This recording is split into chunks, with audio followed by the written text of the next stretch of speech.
25 is poised to be one of the most competitive seasons in the history of the sport, and with as much as 4 teams competing for a championship in both categories, we should be expecting a lot of tension between the drivers and their rivals. Of course, there are lots of other variables that will decide in which direction the championships will go, but with the latest rule changes, as well as the new driver lineups in Mercedes, Ferrari and Red Bull, what should we expect from 2025? And more importantly, how will the drivers adapt to all of these changes?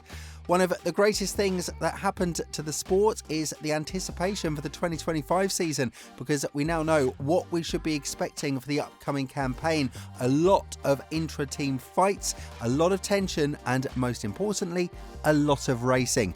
The changes in the rules are also bidding towards this, because the latest council in Rwanda has decided that the DRS flap, the one that was kind of exploited by McLaren in 2024, is a no-go anymore.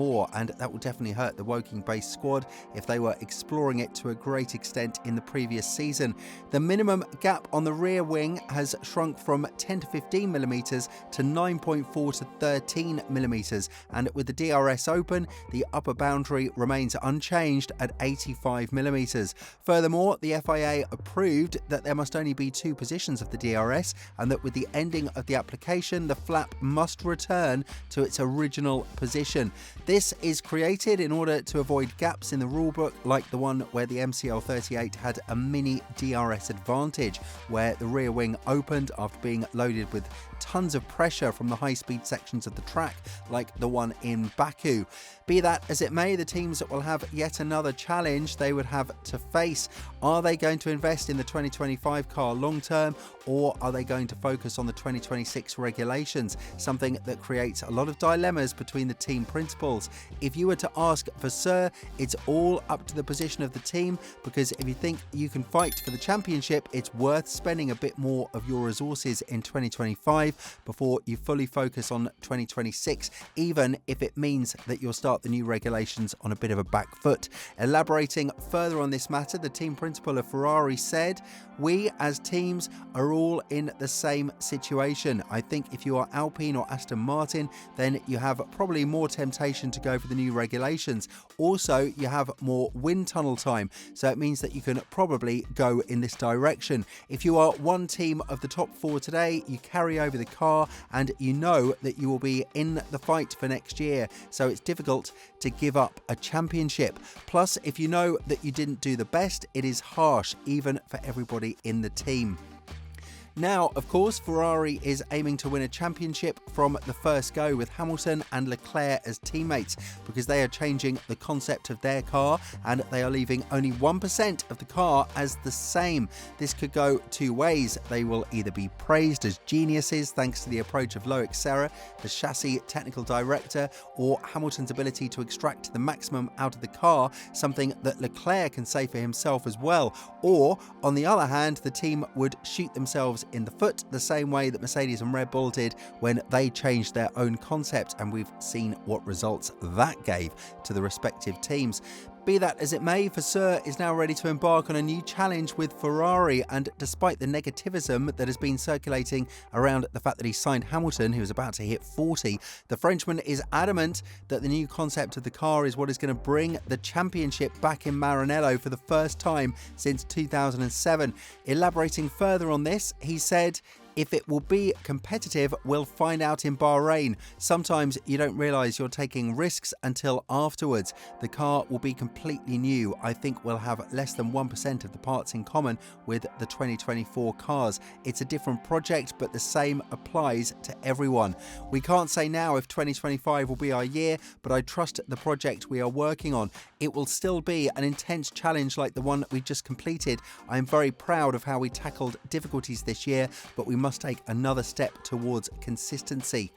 What is also very interesting to hear is the statements of the teams that are currently present in the midfield, and one of them is Aston Martin. The Silverstone-based squad has been heavily preparing for the 2026 regulations by recruiting staff like Newey, Cowell and Cardile from Red Bull, Mercedes and Ferrari respectively. And the cherry on top was the Honda partnership that could land Tsunoda in the foreseeable future as well. However, the team does not believe that 2025 should be a testing season, and they feel like even before the new regulations strike, they will be able to compete for a championship. When talking about it, the technical director of engineers from Aston Martin, Neil Houldeley, said, "I think there is an opportunity to win a championship in 2025. There is, of course, an opportunity to win a championship in 2026, and we want to do both. But there is the competition of Red Bull. Mercedes is going to have a quick car. You've got Ferrari, who are quick. There is no reason why these teams aren't going to be generating a lot of performance the next season, and we've got to be there and be doing the same if we want to win a championship." We don't want to sound too pessimistic, but Aston Martin winning a championship in 2025 does sound like a far-fetched scenario. The work of Newey will be felt in 2026, as well as the input of all the other personnel combined with Honda. So with all this in mind, I believe that the Silverstone-based squad should be happy if they are where they are right now. Maybe a spot higher if some of the top teams fail miserably with their new strategies. And a team that we must not forget is Mercedes, because while everyone is keeping an eye on Antonelli, this is the man who showed a lot of potential during the Mercedes tests and has been the driver that Wolff knew in the first 5 minutes of Hamilton's announcement that he will be the replacement for the 7-time world champion. Russell is by no means a bad driver. Over one lap, he might have been the best contender in 2024. However, the pressure will definitely be on the Brit to prove that he has what it takes to be the leader of the team, because, don't get me wrong, he didn't actually get this position by earning it the hard way. Yes, he spent 3 years in Williams and all that, but it took Hamilton's announcement that he is leaving Mercedes for Russell to be put in the spotlight. Although the fact that he was promoted to Mercedes in 2022 goes to show that the team had big plans for him at a certain point in the future. It might not just be as early as it came right now. But one thing that we are definitely excited about is the influx of rookies and the promotion of some of them as well, like Liam Lawson.